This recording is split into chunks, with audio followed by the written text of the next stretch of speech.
I think you are a very bad man, said Dorothy. Oh no, my dear, I am really a very good man, but I am a very bad wizard, I must admit. So now, after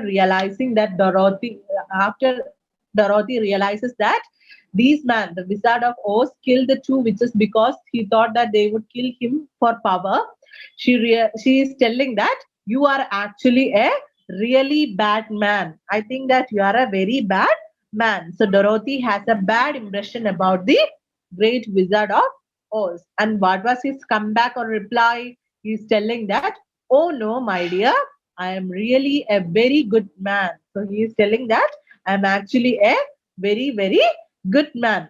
But I am a very bad wizard, I must admit. So, contrary to what you think, I am not a bad person. I am a very good person at heart. But I will admit the truth that I am not a good wizard, as I claim. So, people think that I am a great wizard, but I know that I am not a great wizard. I am very bad at being a wizard, but I am a good man at my heart. This is his reply to Dorothy. Can't you give me brains? Asked the scarecrow. So, in between all this serious talk, what is the scarecrow doing? He is suddenly worried. Okay, so he suddenly realizes that the great wizard of Oz is not a wizard, but he is just a simple humbug. So, he is scared and he is asking, can't you give me my brains? So, the scarecrow did all this because he wanted to have brains. Now he is concerned and he is asking, can you not give me my brains? You don't need them. You are learning something every day. A baby has brains, but it doesn't know much. Experience is the only thing that brings knowledge, and the longer you are on earth, the more experience you are sure to get. So, as soon as the scarecrow is asking for the brains, the wizard is replying him, telling that you do not need any brains because you are learning slowly something from every day. And he is saying that a baby is born without any kind of knowledge, and after each day passes, the baby gets new kind of experiences, and this baby learns from these experiences, and that is how your knowledge increases and your brain grows. So this is the explanation of the great wizard of Oz. So what is an experience? Experience is the knowledge and skill gained over a period of time. Okay, as time goes, we happen to know more and more things. So that is an experience. Understood? So the wizard is now telling that if you gain enough and more experience, you do not need any brains because you already are gaining experience. Every day you are getting and more experience, and through that experience, you are getting enough and more knowledge. And he is telling that the longer you are on earth, you will get longer more and more experience, and with all this more and more experience you become more wise. So you do not need a particular brain, you just have to earn some experience. That may all be true, said the scarecrow, but I shall be very unhappy unless you give me brains. So the scarecrow is not ready to settle with that statement. So the scarecrow is telling, maybe whatever you are telling is true, but I will not be happy unless you are giving me brains. You have to give me brains, or otherwise I will not be happy. The false wizard looked at him carefully. Well, he said with a sigh, come to me tomorrow morning. I will stuff your head with brains. I cannot tell you how to use them. However, you must find that out yourself. So, what did the Oz do? The Oz observed the scarecrow carefully and he told them that come tomorrow and I will stuff your head with the brains. I will give you some brains. But even though he is giving a brain, the wizard is giving a warning. I can only give you a brain, but I cannot tell you how to use the brain that I am going to give you. So you have to find out by yourself. I will only give you a brain and you have to find out how to use your brain. So this is the suggestion made by the Great Wizard of Oz to the Scarecrow.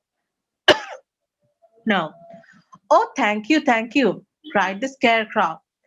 I'll find a way to use them. Never fear. But how about my courage? Asked the lion anxiously. So now Scarecrow is suddenly happy and he is thanking the wizard.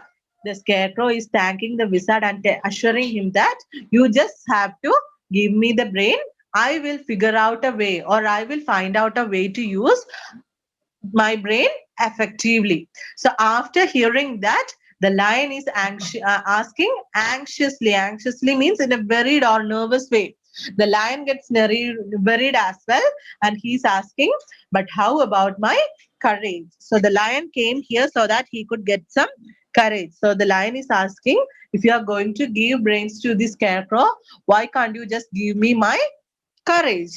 You have plenty of courage, I am sure, answered the horse. All you need is confidence in yourself. There is no living thing that is not afraid when it faces danger. True courage is in facing danger when you are afraid, and that kind of courage you have in plenty. So, as soon as the lion is asking for his courage, the wizard is replying him by telling that you have plenty of courage. You already have a lot of courage. All you have to need to have is having confidence in yourself. You must be more confident in yourself.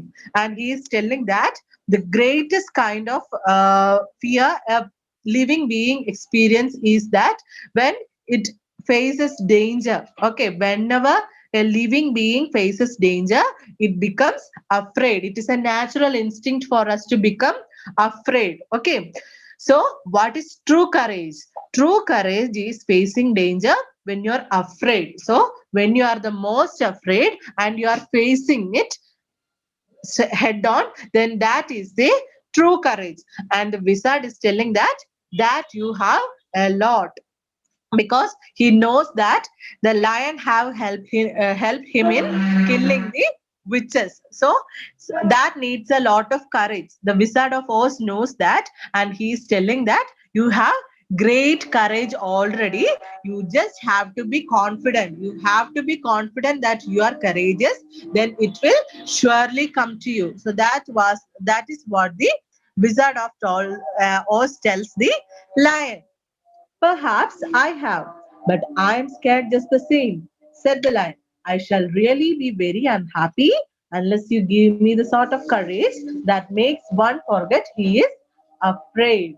So the lion is telling, perhaps I have. So the lion admits that maybe I have the courage that you are telling me about, but I will not be happy unless you give me the kind of courage that I am wanting for. I want a certain kind of courage, and you have to give me. And if you not do not give that to me, I will become very unhappy.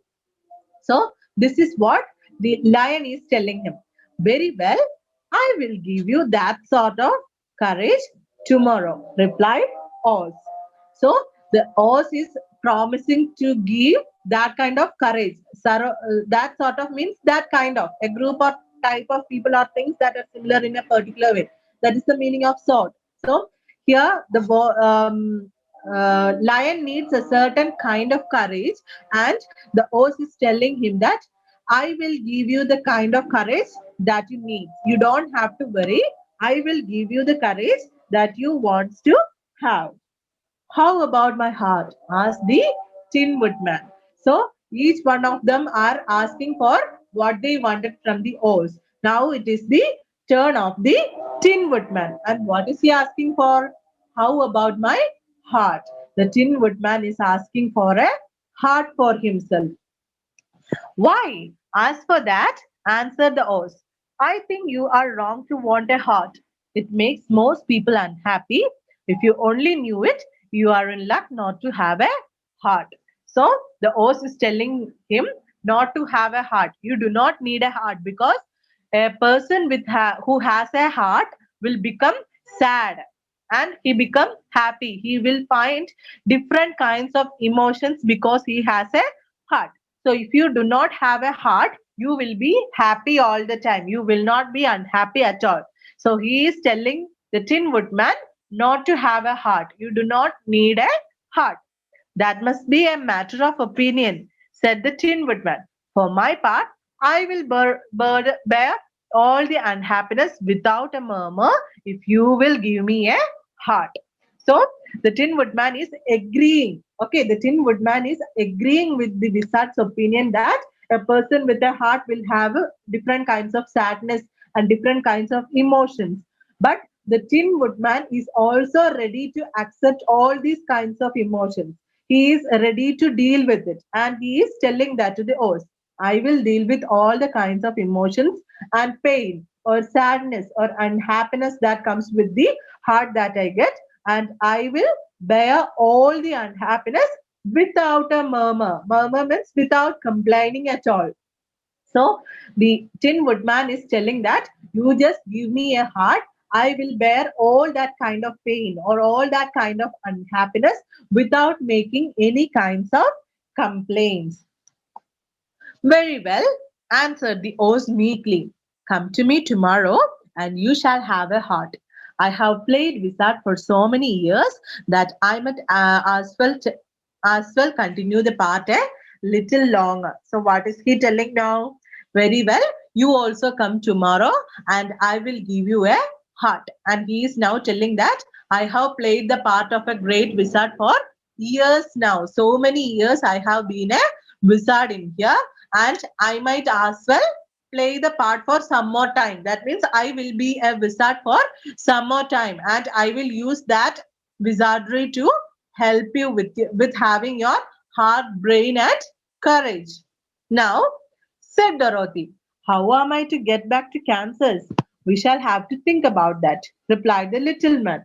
There is only one thing I ask in return for my help, such as it is, you must keep my secret and tell no one I am a humbug. So what is happening? So now after all of her friends ask for the help, now Dorothy is asking how she is going to return to Kansas. She wants to go back to Kansas, and she is asking him how she is supposed to do that. Now the Wizard of Oz is replying by telling that we shall have to think about that. That means we have to find a way, and I will surely find a way for you. But in return of doing that favor for you, in return for sending you to Kansas, what must you do? You have to keep everything a secret from the outside world. You should not tell anything about me, or that I am a humbug to the people of the city of Emerald. Okay. So what is the secret? Something is known to a few people and not shared with others. So he wants to keep it a secret between Dorothy and her friends and not to tell anyone else. So they are making a pact here. Dorothy will get to go to Kansas, and the great wizard will remain there without being caught. Without being caught. Okay. They agreed to say nothing of what they had learned and went back to their rooms in high spirits. Even Dorothy had hoped that the great and terrible humbug, as she called him, would find a way to send her back to Kansas. And if he did, she was willing to forgive him of everything. So they agreed to each other. They agreed to each other. What did they agree? Wizard will take Dorothy to Kansas, and Dorothy will keep the wizard's secret. So that was the agreement they made. After that, Dorothy went back to her room, and she is thinking that the great and terrible humbug, that is what Dorothy calls the great wizard, and he calls her, sorry, she calls him the great and terrible humbug. So she is thinking that if he is able to take her back to Kansas, then she will forgive him for all the wrongdoings that he have done. So that is what Dorothy thinks. So that's all the chapter, and the rest of the part is about how the story goes on after this. Okay, we are only learning a small part from the whole series of the Wizard of Oz. So what happens after that is the wizard gives the scarecrow brains, the lion courage, and the tin woodman a heart. So The wizard promised to give all these things, and he is keeping his promise by giving the scarecrow its brain, the lion its courage, and the tin woodman a heart. He gave them all. As for Dorothy, he plans to take her to Kansas in a balloon. So, what is the great plan of the wizard? The wizard is planning to take Dorothy back to Kansas in a balloon. As he is a balloonist and he is an expert in it, he is planning to take Dorothy back to Kansas in a balloon. Dorothy finds Toto, a kitten, and Toto chasing a kitten and gets down to catch it. Before she can come back, the ropes break and the wizard floats away alone. So, according to his plan, they were trying to escape in a balloon. And while they were going, Dorothy finds that Toto was chasing. Chasing means running after somebody in order to catch him or her. Okay. So, Toto was the pet dog of Dorothy, and Toto was trying to catch or chase a kitten. So when she found that she couldn't leave without Toto, and she came down from the balloon. And what happened then? Before she can come back, the ropes break and the wizard floats away alone. So before Dorothy can get back onto the balloon, the ropes of the balloon breaks and the wizard has to fly away alone again. As in that way, Dorothy couldn't return in the balloon which was made by the wizard. Her three friends try to help her reach Kansas. She, however, uses her silver shoes to return home. So what happens? The three friends of Dorothy is trying to help her because she now knows that the wizard is of no help. He cannot help her anymore. So the friends are trying to help her, and however, Dorothy had a pair of silver shoes, and with the help of her silver shoes, he returned home to Kansas. The Tin Woodman stays in the Wicked Witch's land as their king. The Scarecrow stays in the Emerald City as the ruler, and the Lion goes back to the forest as the king of the forest. So, what is happening? The Woodman stays in the place or the land of wicked witches. That means the witches of the east and west. He takes over the land of east and west, and he rules over these places as their king. And what happened to the scarecrow? The scarecrow stays in the Emerald City, and he becomes the ruler. He becomes the ruler of Emerald City because Wizard of Oz is gone now. They need another ruler. And who becomes the ruler? The Scarecrow becomes the ruler. And the lion goes back to the forest as the king of the forest. Now, the last one left is the lion. And what happens to the lion? He goes back to the forest and he becomes the king of the forest. At home, Dorothy finds that her silver shoes are lost in flight, never to be found again. At the climax of this story, what happens? Dorothy loses her silver shoes, which took her back to her home. She is losing her silver shoes. So that's all the story. I hope you all understood. Now, let us move into the grammar portion of the chapter. Take page number 112 in your textbook. So, the grammar portion which we are going to learn today is present perfect continuous tense and the usage of for and since in present perfect continuous tense. So, that's what we are going to learn in grammar portions today. So, there are two sentences. I have been singing since 2002. I have not been talking for a long time. So the structure of both the sentences are almost the same. Look, have been singing and have not been talking. Okay, one is contradictory and the other one is simple sentence. Have been singing and have not been talking. So the structure is same, and in both sentences, in the first sentence, since is used, and in the second sentence, for is used. So both the sentences have a connection with the present. Both the sentences have a connection with the present, which is now. I have been singing, which means she or he have been singing from the past, and they are still singing. They started something in the past and they are still doing it. We have not been talking for a long time, which means they had not been talking to each other for a long time since the past. They started it a long time and still now they are not talking. That means still now they are continuing that. So both these sentences has a connection with the present, that is now. They talk about an action that started in the past and is still continuing. The result is now. So both these sentences is talking about an action which happened in the past, but it did not end there. It is still continuing to go on. Okay. So it is still continuing to go on. So the present perfect continuous tense is used to talk about an action that has begun in the past and is continuing now. So what is a present perfect continuous tense? A tense which denotes that some action happened in the past and it did not stop there. It did not stop there and it is still continuing right now. Still, it did not stop. It is still continuing right now. Understood? So, for example, I have been teaching for a long time. If I say I have been speaking or teaching for a long time, it means that I started the action a few hours or few minutes, sorry, not few minutes, a few time ago, a little time ago, and I am still continuing it. I did not stop it. So I am using present perfect continuous tense to show the action which I am doing right now. Understood? So this tense is mostly used with the for or since. So for or since is mostly used with the present perfect continuous tense.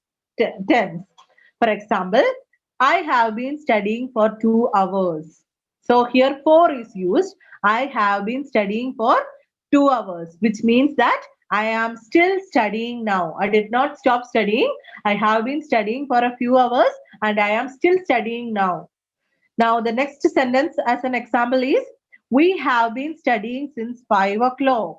So here since is used. Okay. It means that they started studying since 5 o'clock. So the difference between using for and difference between using since is that for is used when the time is uncertain. We do not know what exact time it starts.